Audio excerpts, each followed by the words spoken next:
Hello there, changemakers. A big hello from Kuala Lumpur, Malaysia, an exciting multicultural city where people still smile at strangers. This is Lorna Lee, the host of Entrepreneurs for a Change, where we uncover what it takes to change the world through business and design life on your own terms. So yesterday I had a really enjoyable speaking opportunity at Mind Valley's Hall of Awesomeness on how to turn a business into an unstoppable force for good. Mind Valley is a leading publisher of information on personal transformation and the creator of the amazing Awesomeness Fest, a conference that attracts visionary entrepreneurs and transformational coaches from around the world. Now, if you are an expert, it's entirely possible to create a sideline business that involves coaching other people. And my guest for today, Jeffrey Shaw, will show exactly how you can do this. His portraits have appeared in the Oprah Winfrey Show, in O Magazine, People Magazine, CBS News, and on the cover of New York Family Magazine. A sought-after business coach, Jeff leads a business training program entitled Prosperity and Purpose, which has been presented at several events in multiple formats. He is also the designer and facilitator of an annual 6-month business education program called Photography Business MasterMind. Though Jeff is a creative, he is far from being a starving artist. He has a mid-6-figure business with multiple streams of income, and he'll share with us how it's possible to do the same in his free downloadable masterclass.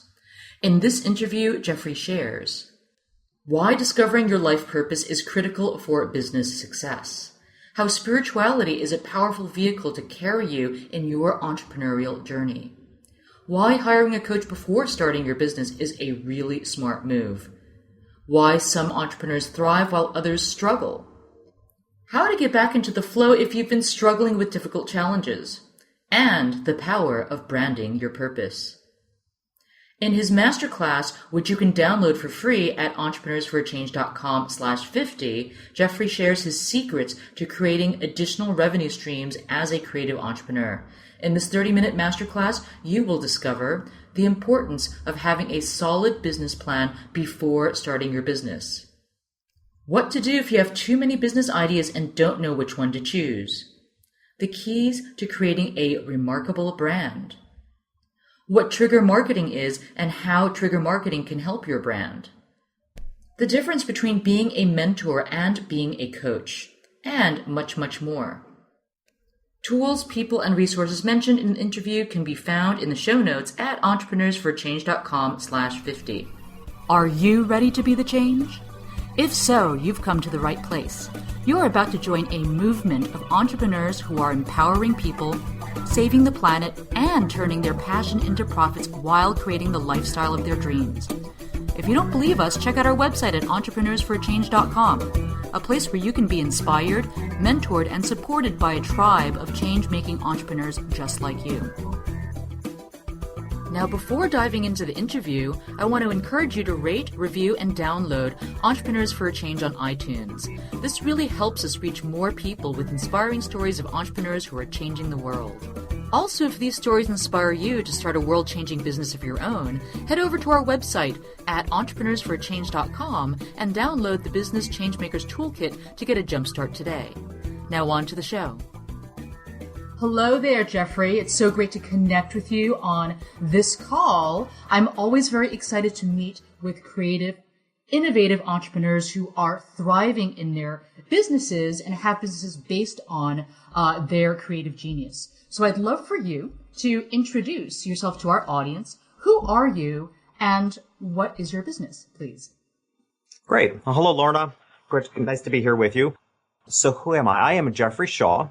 I tend to think of myself as a career, not a business, which allows me more flexibility. So what I do is I am a high-end portrait photographer. I photograph families and children on location, and I've been doing that for more than 30 years, and am transitioning and have been transitioning for a number of years into a very in-depth business coaching program, which originally started coaching photographers in the industry, and now I coach innovative entrepreneurs in all different fields. So that's why I look at it as a career, not necessarily a business, because it allows me more diversity.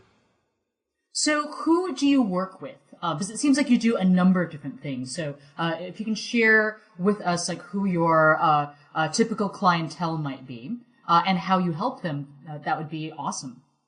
Sure. I work with innovative entrepreneurs. The entrepreneur who is in business likely doing what they believe they are meant to do, because inherently when people are in a business that are purpose driven, there's nuances of being in business that way that I really understand because I've been in business from a purpose driven position as a photographer. I mean, it's not like 30 years ago. I was 20 years old. I didn't wake up thinking, wow, this would be a great business model. Like what a great way to get rich would be a photographer because it's not. It's not an easy road. It's the road less traveled. And I find that to be true with those that I serve. They're innovative entrepreneurs who are coaches and healers and just amazing creative thinkers who are driven to be in business from a sense of purpose. And even if they're not in touch with the purpose, it's just they think they're doing what they're meant to do. And that's just a psychology I really get and who I think I can serve best. Yeah, I completely agree with you on the path of photography not being an easy choice, because there was a time where I really wanted to be a photographer, and I wanted to be a documentary photographer in the style of Sebastião Salgado. In my exploration of the field of photography, and especially after, the advent of digital publishing, which really kind of made its impact on journalistic careers, it just didn't seem like it was possible for me to make a viable career out of photography. And I do know a number of other photographers who I love, who love and are passionate about their craft, who really struggle. They really, they're kind of like eking out a living, going, hand to paycheck. And so it's tough for them. So I'm kind of curious as to how it was that you were able to break free from that kind of like level of struggle that so many creative entrepreneurs find themselves trapped in, and to build a thriving, business that's in the multiple six figures. Yeah. Wow. Great question. And you know what? I think being 20 years old had a lot to do with it. A lot of our challenges in life and business particularly is unlearning. So, because if we go into business a little later in our life, or if we start following typical business models in the industry that we choose to be in, one of the biggest challenges is unlearning how everybody else is doing it, unlearning what we thought would work. So part of the advantage of being young and having gone into business, I didn't have anything to unlearn. I didn't know the industry. I was just driven to photograph people, but didn't really hang out with other photographers. So I was able to add a very fresh look to it. And I think that was a huge advantage then. And I agree with you that while digital photography has made it more challenging because it's kind of what I call information equality, which I think has hit every industry. The idea that, in almost every industry, there's an equality of services. I mean, take the car industry, for example. I mean, it used to be when you went and bought a car, the dealers knew more about the car than you did. Nowadays, you can get everything you need to know on the internet. So there's such an equality in consumer to business, and the same is true of photography because of digital technology. Your amateur person can have a really good camera. So that's made it more challenging. However, I think there are more pluses to the technology in that it's also created a society, a generation of people that know photography more than they ever have before and enjoy the process and want to be photographed and are comfortable in front of the camera. And it allows for incredible shareability. And that's where I think the hook is really. I think nowadays as a photographer is to encourage shareability while maintaining a business model or creating a business model that allows you to be profitable. And that's the challenge for most creative and innovative entrepreneurs, is having the guts to stand up for what they believe in and what they do and charge sufficiently for it. And you have to start with that. You have to create a business model right in the beginning that is life sustaining and being committed to that. And I absolutely believe it's possible. So help me understand what your business model is. So you've got a part of your business where you are a portrait photographer. And so that drives a certain percentage of your business. And then there's another part of your business, which is high-end coaching. Does that drive the majority of your business, or is it about 50-50? Or, or is it a smaller part? Well, you seem really intuitive because it is right about 50-50 now. Um, and I would say, the way I look at it is I'm living the same life purpose. I'm very clear on my function in the world, what my innate purpose is, if you will. I'm very clear on that and have been for quite some time. And so for me, whether I'm a photographer or a business coach, I'm living the same purpose. I'm just changing mediums. So, to give you a more depth, I don't want to leave that hanging or make my purpose sound like it's mysterious, but I'm a witness, and I see myself as a witness, and I take responsibility for the outcome of being a witness. When you lay eyes on things, results happen. If you're a witness of a crime, what you saw, what you laid eyes on can impact the result. And I've always lived my life that way. As a photographer, I laid eyes on things and I changed things. I could, through my lens, lay eye on a family that suddenly comes together in a way they haven't in a long time. And I feel the same way as a coach and as a public speaker. So to me, I'm living the exact same purpose of my life. I'm just changing mediums. And it's been a transition now for several years. And I was originally coaching only in the photo industry because I thought I could help there the most. But I realized I can have much bigger impact and reach a much broader audience that doesn't have to be photographers. So, I'm still very much a full-time photographer. I don't have 2 half-time businesses right now. I have 2 full-time businesses. And that's probably sustainable for another 3 to 5 years for me. But my intended direction is to be 100% in coaching and public speaking at some point. But I want to do that transition very consciously because innately I feel very responsible to the photographer person in me. So how did you get clear on what your purpose is? Because I know a lot of people sense intuitively that they have a purpose in life that is unique to who they are, that nobody else can do. And it's definitely much more than, being in their job, right? And pulling their salary or even that stretches beyond like who they are in their family. So I'd love for you, if you don't mind, to share, how it was that you got clear about what your purpose is, which is to be a witness. Because let me tell you, I completely believe and endorse that everyone goes out and tries to, find their purpose. Because when you know what your purpose is, then it's almost like you have the foundation to do anything, to go after anything in life. Absolutely. Thank you for saying that. That's exactly it. I mean, I'm working on a book to this effect. It'll be out this fall. Because again, this is what I have been in touch with as a creative person for so many years. And I will tell you, I'm a very good business person. I'm blessed with the ability to maintain. And this is a hope I have and a belief I have for every creative person is that we can balance the left and right side of the brain. Both have their strengths. And so I've never written off the fact that, I can't be good at business because I'm a creative person. I've always been really good at business because I'm good at business because I have a deep commitment. That is the bottom line. I am so deeply committed to doing what I think I'm good at, whether it's photography or as a coach. I'm so committed to doing what I'm good at that I make sure I'm good at business because without that, I don't get to do it. So I've always been good at business, but it comes from not a sales perspective, not a what I want the world to have. It comes from a place of commitment of what I want for the world to what I can do for them, really from service. So with that deep level of commitment, I've always made sure I had a really good business.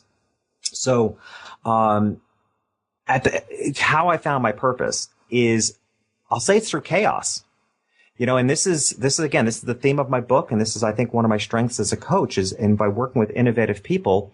Every innovative person, every creative person I've ever met will tell you to some degree, they are overwhelmed by their own ideas. The shiny object syndrome, squirrel, their heads and minds are all over the place. And we've lived in a time when people have been trying to squelch that for a long time. Society's been telling children and adults to focus. Traditional business has been telling people to find their niche. And to an innovative person, it's like a straitjacket.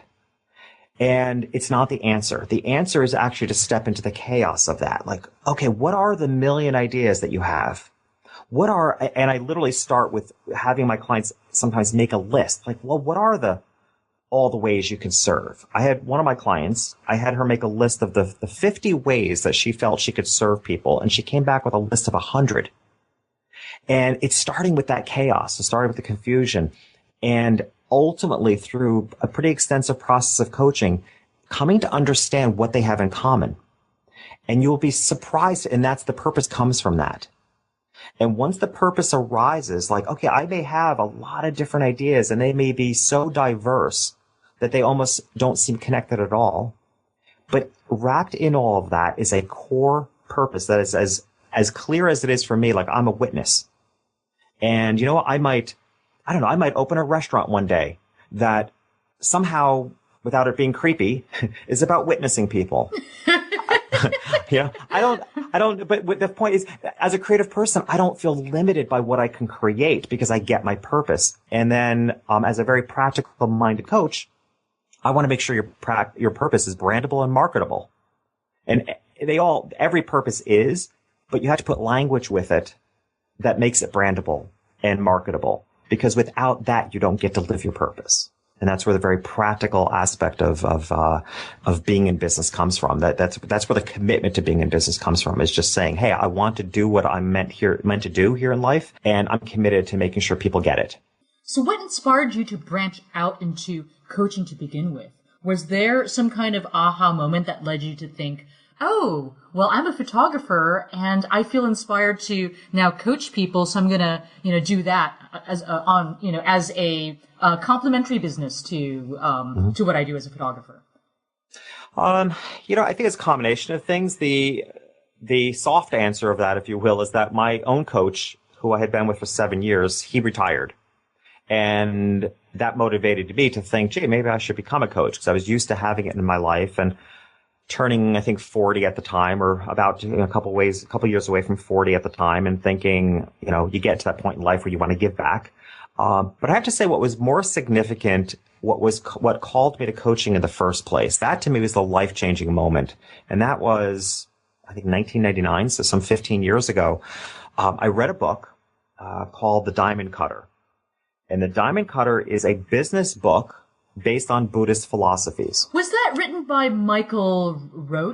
Geshe Michael Roach, yeah. Yeah, I remember when that book came out, yeah. Who, has since become a very controversial figure, so I'm not condoning or approving some of the things that have come up since then. But I will tell you, in 1999, I was in the business section of, Borders bookstore and looking for a new business book to read. And there was this book about Buddhist philosophy in business, and I didn't know such a thing existed. Like, how do you bring spiritual philosophy into business? And again, 1999, that just wasn't common language. So I read this book, and it was the only book in my life I've ever read straight through, got to the last page, and went back to the page number 1 and started all over again. I was so moved at the thought, because innately I think I've always had a sense in all my years up to that point, I had a sense that the reason I was successful was coming from within myself. I wasn't mature enough, and I didn't even I had no business experience. So my sense was that I wasn't clever. I wasn't clever in how I was figuring out my business. My sense is that it was coming from deep inside myself somewhere. And this book made me realize that there were other people that shared the idea that you can be successful in business when coming from within. And at the end of the book, they offered business coaching through what then was called the Enlightened Business Institute, which unfortunately no longer exists. I think it's a great concept. But there was Geshe Michael had started this program called the Enlightened Business Institute, where you could receive coaching to enlighten the business world, was sort of the mission. And I was aligned with a coach who I worked with 3 times a month for 7 years. Never missed a call.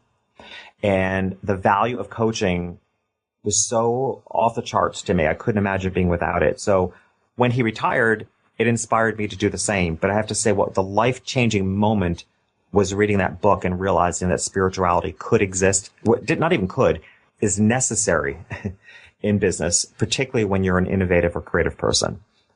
So that was that was really the life-changing event for me. Yeah, I would say that, especially if you are a solopreneur, coaching can be incredibly valuable. incredibly valuable because in different periods of my life have hired business coaches to achieve different goals. So I'm amazed that you had the same coach for, 7 years. That must have been a really good coach. So I'd love to ask you, what do you think that coaching is necessary for entrepreneurs? I do. Yeah. Again, just understand this comes from a place of commitment for me. I don't want this to feel to anyone listening that we're just selling coaching. But I'm gonna sell, if you will, what I believe in. And I do. I mean, I believe wholeheartedly that, one of the greatest services a coach can offer is to point out blind spots. Point out things that we can't even see, because without that, you can't get past it. So I think it's invaluable, so much so that one of my endeavors as a coach is I actually would like to, join together with various investors and even banks and make part of the lending process of lending money to start businesses, make part of the lending process coaching.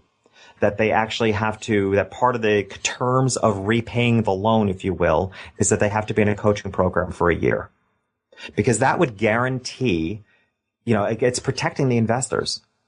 And I also feel like it would hopefully open investors to gamble, if you will, on people that are in less traditional business models, who it's such a struggle to get money. If you're in any business, like a coach or photographer, in any business that is less than traditional, it's so hard to get funding right now because the banks don't want to gamble. And I'm hoping that we can open the opportunity for them to gamble a little bit more if the lending package includes supportive coaching for the first year, at least. So that's how much I believe that coaching supports being in business. Yeah, I think it's really difficult to try to do things in a silo. And, it's really good to have someone who is being paid to be in your ring, in your camp, by your side, supporting you in your business endeavors, because you can't go to your friends when you have business challenges. If most of your friends are employees, it's going to be hard to take those challenges to your friends. They're going to get burned out on your business woes, right, and it'll tax the relationship. Whereas it's nice to have someone who's kind of a neutral third party, if you will, who is dedicated to your success. They're being paid to see you achieve your goals and to become successful. And I would say that, it's a really powerful tool, so to speak, to have a business coach as your ally. And Absolutely. So I'm saying that, not to sell the coaching or anything, but simply from the perspective of, I've tried to do things, Jeffrey, by myself for a long time. And if I were to roll back the clock, a few years back, I think that if I just plunked down the money to invest in a 5-figure high-end VIP coaching program, I would be in, a much different level of success, and if I think about all the money that I left on the table, all the lost opportunity cost for not having invested from the beginning, and of course the time that I lost, that, that's a significant amount. So absolutely, and it never ends. I mean, I invest a tremendous amount of money every year into my own personal development. And the awarenesses never end. Here I am, more than 30 years as an entrepreneur, and having awarenesses through the work I'm doing now that are going to bust through the next ceiling, because I just never even, there are concepts and ways of being,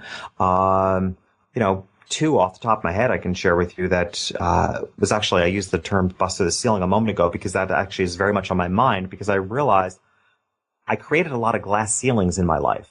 I'm amazed at the success that I've had, while at the same time, it's been sort of tightly held. I've always been very goal oriented, very budget oriented. Like, I always met my budgets, spent what I was supposed to spend, made what I was supposed to spend.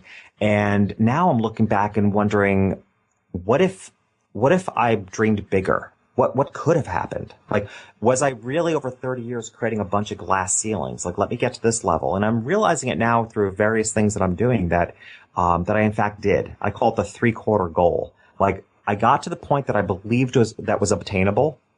And now I'm trying to live my life stretching beyond what I think is obtainable. Just a little bit, just tossing measurable things out there, like the impact I want to have on the world, or just putting things out there that actually feel a little unobtainable for me, so that I can get in the practice of having no idea how I'm going to get there. It's a little unobtainable, but having faith that I will get there. It's a very different way of being for me. So, the awareness is never end, right? I mean, that's because I'm still receiving coaching from amazing people. It's exciting. I love it. I love the work of giving coaching and receiving coaching. So how do you recognize if you have a glass ceiling? Because I think for all of us, like that falls into our inner glass ceiling is like our blind spot. You just don't see it. So do you have any signs that tell you that you are, there might be a story or a limiting belief that is really a glass ceiling success? Yes. And that, it's a combination of things. It's sort of, I kind of relate to it as a fundamental shift. You know how when you become aware of something and then you can start seeing it everywhere. Not everywhere, but in a lot of places. Like I can see that in a lot of places in my life where, a goal was put ahead of me that I was like, yeah, I get the goal. I saw the goal, but in my mind only believed I would be satisfied getting only so far. Like, okay, there's that goal. I get it. I see it, but I'd be satisfied if I got here. And guess where I ended? I ended where I was satisfied. So for me, I see that in a lot of places in my life, just simply forgetting to keep going, because I got to the point of what I believed was obtainable and I didn't stretch further. And, I loved the fact that, one of the classic, interview questions, if you will, is, and I get it. I hear a lot of people ask the question. I've been asked the question tons of times, which is, what failures have you had? Every entrepreneur has failed. And I haven't had a lot of failures, if any. If I had to pick apart a failure, it would be, I did this marketing effort and it didn't work. That's like the biggest failure I can come up with. I never went into business and it didn't work. So that tells me I haven't stretched far enough, So I'm okay with stumbling now. I'm okay with failing, because I'm willing to think outside the glass ceiling. So that's a way in which I can see an actual representation of glass ceilings, is that I haven't failed. I haven't done anything big that caused, public humiliation or how we would feel about it in failure. So that tells me I haven't stretched far enough. Yeah, that's a really interesting take on failure. Yeah, totally. Okay, so I'm kind of curious. I get a sense, but maybe you can explain to us what drives you to be an entrepreneur. Because it's really not an easy path to be an entrepreneur. It can feel really lonely. It definitely will bring up all your stuff, your core wounding. It will test your confidence and courage. Another entrepreneur said to me once, he's like, if you're an entrepreneur, you are on an accelerated personal development growth curve. So it's not an easy path, but it can be deeply rewarding. So I'd love to ask you what drives you, and if there's a personal story that you'd like to share that really kind of exemplifies the meaningfulness of this entrepreneurial journey for you. Well, sort of in what you said is that it's I like to walk into the fire, and being an entrepreneur is like walking into the fire, it's like walking into the fire of self-development. And, how being an entrepreneur has developed me as a person, we would need another hour broadcast for me to even explain, because I never dreamed I could be the person I am today and out in the world in the way that I am today, based on how I viewed myself as a child and how I felt the world viewed me as just a paralyzingly shy person and all the suffering that came with that. So, you were a paralyzingly shy person? Oh gosh, it was yeah. I never thought I'd amount to anything. What happened? You just kind of like photography happened, burst out of your cocoon. I picked up a camera because what a great thing to do if, you get to spend a lot of time in the dark room where nobody's going to see you, talk to you. I would walk around streets taking photographs and making sure nobody was looking. Like, it's such a reclusive feeling to be a photographer initially, but but damn it, I was good at it. And suddenly I started getting all this attention in high school and then, photography school. And I got all this attention and I just, so I had to learn how to deal with the attention and it kept pushing me. And I found I really liked walking into the fire. So, in fact, I'm launching a podcast in another month or so, which is called Creative Warriors. Because of that essence, like I think to be a creative or an innovative, just to be an entrepreneur is you may as well be a warrior. It is having a willingness to fight the good fight, just to live in commitment, to walk into the fire of self-development. So honestly, I'm an entrepreneur because I love the process. I love the personal challenge and I love all the mini processes in between. I mean, I enjoy taking photographs. Don't get me wrong. But more than anything, I love the process. That's why I photograph people. I love meeting them. I love watching them come out of their shells. I love being on the phone, talking to a mom, helping her decide what portrait she's going to choose and where she's going to hang them of her family. Like, I love that because it's, oh my gosh, a mom's love for her children. And I love the process. Like I said, I love cameras. I like looking through the viewfinder and taking pictures, but honestly, that is the least moving part to me. I love the process and I feel the same way as a coach. It's just, so there's the big process of being an entrepreneur and just absolutely loving the self-development that it calls upon you. And I love all the mini processes. I love watching one client at a time transition and people in front of my camera come together and it's indescribable. I mean, that's so enlightening to me, just the actual process of being an entrepreneur. And I love it. Love, love, love. Well, the passion in your voice is so infectious. And I know that like for many entrepreneurs, who are purpose driven, it is the, holy grail. It's like the dream to have a business, that, really allows you to express your purpose that you just love, that, feels like it's full of passion. And most importantly, that supports the life that you've always wanted. That doesn't turn into another job. It doesn't turn into another, form of, corporate slavery, so to speak.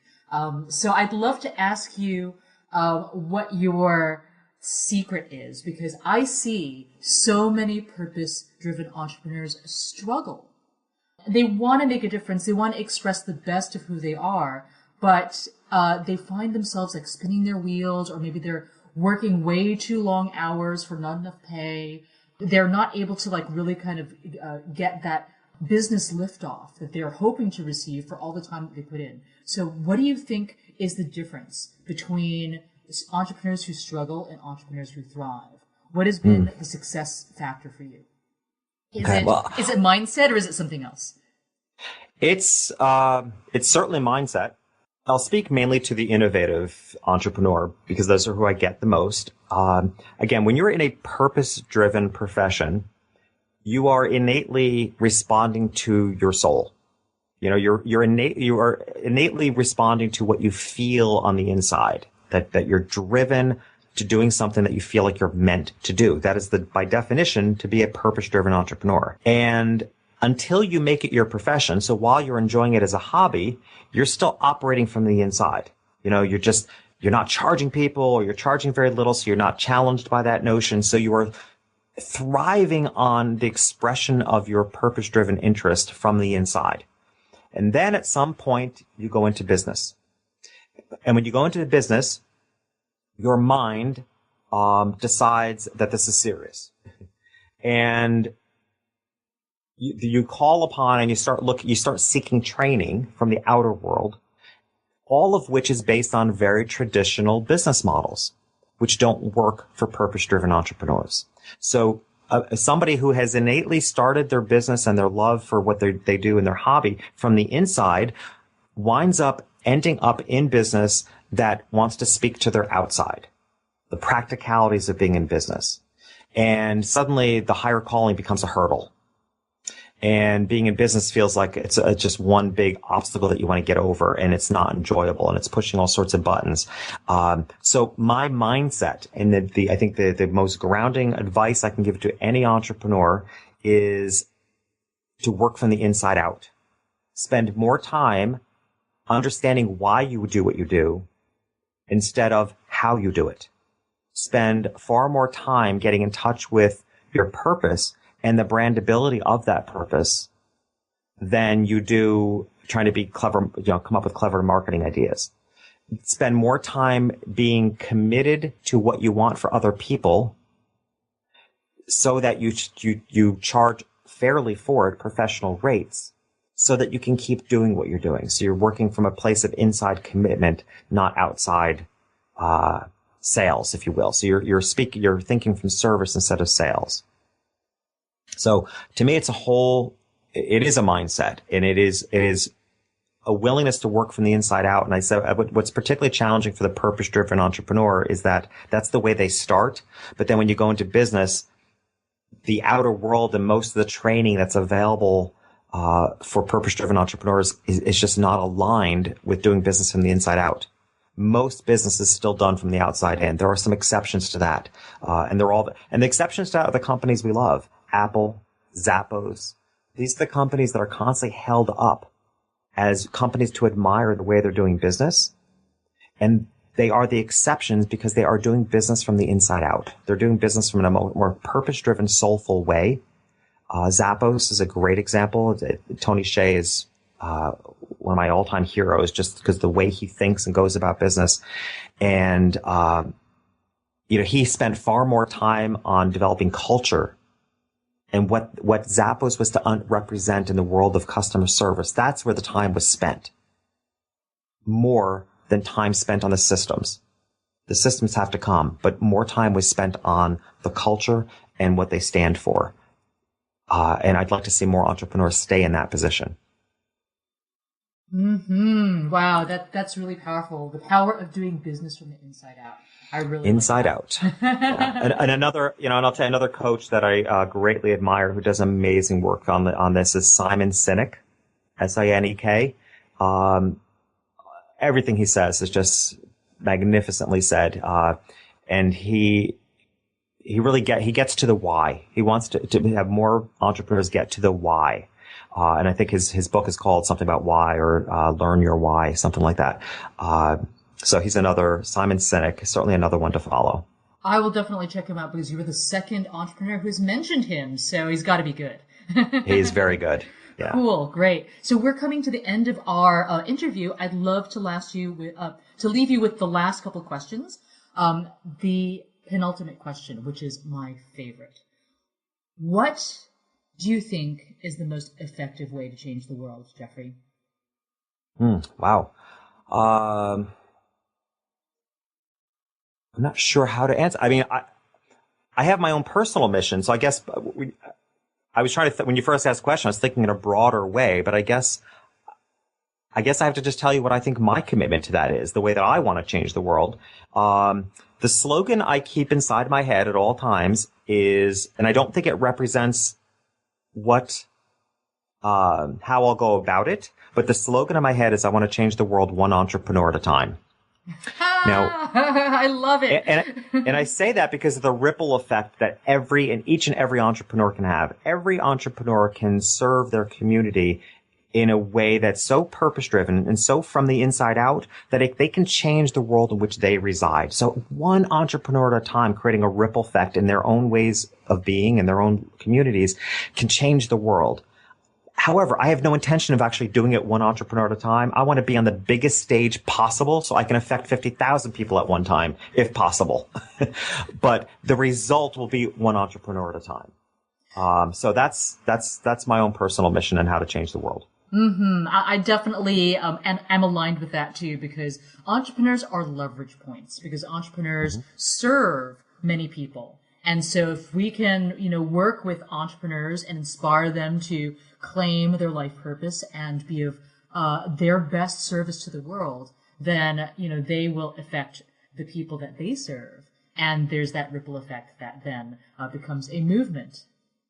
You got it. And I think it's there. And you know what? It's not, and that's something I've gotten very clear on, that the movement is there. It's not a movement I'm starting. It's a movement I want to join. I really think the world has changed in a way that they're ready for this. I was in a leadership program a couple years ago, and one of the other members was saying, we were talking about procrastination, which led to talking about urgency and stress. And one of the other members of the group said that her own phrase was, the world is going to hell in a handbasket and she's running out of time to save it. And I had such an opposite feeling about that. I let it go on, and then I raised my hand and chimed in and said, that's really interesting. I have completely the opposite feeling. Like, I don't think there's never been a greater time there's never been a greater time of human consciousness. And I feel like I'm right at 50 years old now. I feel like I'm running out of time to be a part of it. And that's what really drives me and really excites me today is being a part of this movement that I think the world is so ready for, to do business with people who are purpose driven, in integrity, and are taking responsibility for their impact. That's the world I want to live in. I love it. I love it. Together we are co-creating that world, Jeffrey. Absolutely. So Jeffrey, so a big buzz phrase lately has been, it's a shift in the world from me to we. Yeah, absolutely. So Jeffrey, tell me, how can we best stay in touch with you? Well, let's see. My blog is actually a great resource, especially for anyone who's enjoyed some of the philosophies I've shared, because this is what I put on my blog. My blog address is blog.jeffreyshaw.com. Jeffrey is JEFFREYSHAW, blog.jeffreyshaw.com. I have my I'm an avid reader, so I put my suggested books on there. All my e-guides that I create for free are available on my blog. So I try to make my blog kind of central for anyone that shares in this movement that we've been talking about, and that's where they can find it from this. So that's probably the best resource. And then from there, you can get to my website, email, and all the other stuff. But that's probably the best. And I do want to offer one particular e-guide to your listeners, which is called the 7 Insights, How to Harness Your Creative Thinking and Diversify Your Income. It is the precursor to my book. It's actually a little bit of a workbook. It will put you through some exercises. And what's really cool is it even comes with a mobile app for your smartphone, which will serve as inspiration. So I love what I've put together with this, and it's something I wanted to get out there several months before my book so people could get into the mindset of what it means to really use your creative thinking to diversify your income. And then my book will finish that off coming this fall. And what is the URL where people can go and receive your book? Actually, it's at blog.jeffreyshaw.com/7insights. But again, so the central of it, the base of it is the blog. So if you go to the blog, all my e-guides are right there. And this is, so there's a few of them there, but this one in particular, I think will really serve, the innovator and the creative person the most. Okay, great. We'll be sure to link to it in the show notes then. Perfect. Okay, great. Well, thank you so much for your time. I really enjoyed this conversation. It's so inspiring. I feel like a huge burst of energy and passion and excitement over the work that I'm doing. So thank you so much for sharing that with me and with my audience. My pleasure. Thank you. Have a beautiful day. You too. Thanks, folks, for listening to the Entrepreneurs for a Change podcast. If you enjoyed this episode, please help us reach more people with inspiring stories like this one by giving us a 5-star rating in iTunes. If this podcast inspires you to join the movement of change-making entrepreneurs, we'd love to give you a jumpstart with our free Business Changemakers Toolkit, which you can download at www.entrepreneursforachange.com/join. If you have a changemaker in mind you'd love for us to interview, go to entrepreneursforachange.com/suggest and tell us who and why. Finally, feel free to stop by facebook.com/entrepreneursforachange to share your thoughts and say hello.